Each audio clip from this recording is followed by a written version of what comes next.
রহমান, এই চারজন আসেন। আপনারা একটু দ্রুত বসেন এবং এর বিপরীতে যারা আছেন, যারা জবাব দেবেন, জেলা মাধ্যমিক শিক্ষা কর্মকর্তা, উপজেলা মাধ্যমিক শিক্ষা কর্মকর্তা, দুইজন আসেন।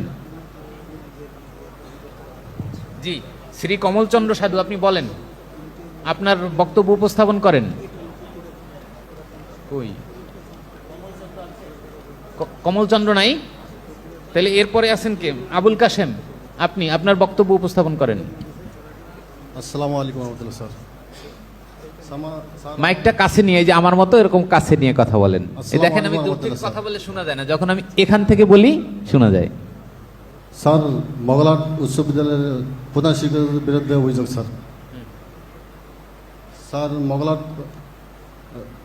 মগলাট উচ্চ বিদ্যালয়ের সহকারী শিক্ষক মোহাম্মদ মনির উদ্দিন 2014 সাল হইতে বিদ্যালয়ে অনুপস্থিত থাকা সত্ত্বেও প্রধান শিক্ষক মোহাম্মদ মুফাজ্জল হোসেন এর অবৈধ সহযোগিতায় নিয়মিত বেতন ভাতা বাবদ সরকারি অর্থ উত্তোলন ও প্রধান শিক্ষকের নানান বিধি অনিয়ম ও দুর্নীতির অভিযোগ রয়েছে স্যার। অর্থাৎ একজন শিক্ষক 2014 সাল থেকে অনুপস্থিত, তাকে সহযোগিতা করতেছে হেডমাস্টার এবং এভাবে সে বেতন ভাতা নিয়ে যাচ্ছে। জি স্যার, জি স্যার। স্কুলে আসেন না? স্কুলে আসেন না স্যার।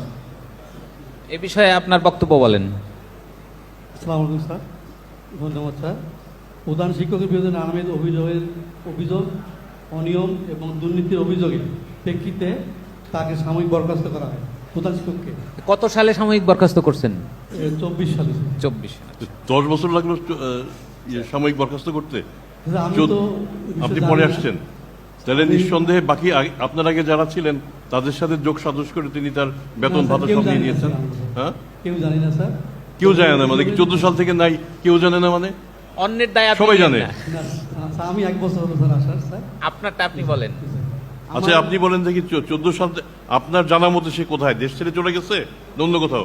স্যার, আমরা তাদেরকে চিনি না স্যার। যে সহকারী শিক্ষক যে মনির উদ্দিন ছিল স্যার, তাকে দেখিও নাই, চিনি না স্যার। শুনেছি ওনার 2014 সাল থেকে নাই উনি। হ্যাঁ, তার পরিবর্তে হেডমাস্টার মহজুল হোসেন স্যার টাকা উঠায়, বেতন ভাতা সব কিছু উঠায় স্যার।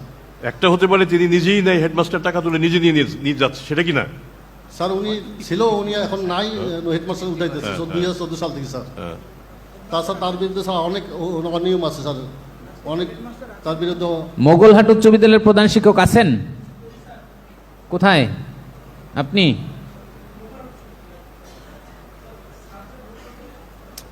কথা বলতে পারবেন না? ঠিক আছে, ওকে। মোগলহাট উচ্চ বিদ্যালয়ের প্রধান শিক্ষক এখানে আছেন কিনা? থাকার কথা না বোধহয় নাই। তাহলে এটা দেখবে কি জেলা শিক্ষা অফিসার? কে দেখবে এটা? এই কমপ্লেইন গেছে স্যার। আমি বলি, আমি উপজেলা মাধ্যমিক শিক্ষা অফিসার। এটি স্যার আমরা 24 সালে আমি জানছি, আমি স্কুলে গেছি, বাস্তবতা যেটা হাজিরা খাতায় তার স্বাক্ষর থাকে যে ম্যানেজিং কমিটি স্যার বেতন দেয়, যে কারণে আমরা তো স্যার অল্পদিন স্কুলে যাই, হয়তো দেখা যাচ্ছে 2 মাসে একবার। হাজিরা খাতা আমি স্বাক্ষর পেয়েছি, আমি জানছি ঘটনাটা 24 সালে। জানার পরে আমি স্যারকে বললাম যে এটি কেমন করে হয়, আমরা তো স্যার ফেসে কাউকে চিনি না, শুধু হাজিরা খাতায় স্বাক্ষর থেকে উপস্থিত শিক্ষক। বলার পরে উনি তার বেতন বন্ধ করেছেন, কিন্তু এখনো পর্যন্ত তাকে শোকজ করতে বলেছি এবং ম্যানেজিং কমিটি রেজুলেশন নিয়ে মিটিং করে ডিজি বরাবর জানাতে বলেছি। সেরকম কোনো উদ্যোগ স্যার এখনো নেয়নি, তবে বেতনটা স্যার বন্ধ করা হয়েছে আমাদের নলেজে আসার পরে। বেতন আর উনি পাচ্ছেন না। এটা কতদিন থেকে বেতন বন্ধ? বেতন বন্ধ স্যার, আমার কাছে অভিযোগটা এসেছে, অভিযোগ না, সমন্বয় কমিটির মিটিং আমি 24 সালে জানুয়ারি না ফেব্রুয়ারিতে জানতে পেরেছি। তারপর থেকে বেতন দেয়নি, কিন্তু উনি কবে বন্ধ করেছেন আমাদের কাছে স্যার কোনো তথ্য দেয়নি। হেডমাস্টারকে শোকজ করেছেন? হেডমাস্টার স্যার সাসপেন্ডেড, উনি সাসপেন্ড করেছেন? জি স্যার। এই হেডমাস্টারের কি হওয়া উচিত মনে হয় আপনার? অবশ্যই স্যার তার এই বিধি অনুযায়ী ব্যবস্থা হওয়া উচিত, কারণ এটি উনি করতে পারেন এবং হাজিরা খাতায় আমি স্বাক্ষর দেখেছি। আমি ব্যক্তিগতভাবে স্কুল সেভারাল টাইমস ভিজিট করেছি, কিন্তু আমি হাজিরা খাতায় তার স্বাক্ষর দেখেছি। এইরকম দুর্জন বিদ্বান যারা আছেন এদের ব্যাপারে জিরো টলারেন্স, কোনো রকম ছাড় দিবেন না। ধন্যবাদ। আমি একটু সংযোজন করি স্যার। এখানে ফৌজদারি অপরাধ সংগঠিত হয়েছে, সুতরাং এটা হচ্ছে আমাদের অধিক্ষেত্রের মধ্যে পড়ে। এটা আমরা অনুসন্ধান করব। আপনাদের যে বিভাগীয় ব্যবস্থা নেওয়া হয়েছে, ওনাদের সাময়িক বরখাস্ত করেছে, সেখানে ব্যাকগ্রাউন্ডটা আছে, কেন তাকে সাময়িক বরখাস্ত করা হয়েছে, সেখানে কাহিনীটা আছে। ঠিক আছে, ওই কাহিনীটা আমাদের দরকার। এবং এটা ফৌজদারি অপরাধ, এটা অনুসন্ধান হবে স্যার। এটা আমরা অনুসন্ধানের জন্য নেব। অনেক ধন্যবাদ। এই জন্যই আপনাদের পুরো ইয়েটা প্যাকেট করে এসিসিতে পাঠিয়ে দেন, আমাদের দুর্নীতি দমন কমিশনে পাঠিয়ে দেন। রিপোর্ট হ্যাঁ নিশ্চয়ই নিশ্চয়ই। কবিরুল ইসলাম সব, সব। বসুনিয়া। কবিরুল ইসলাম বসুনিয়া।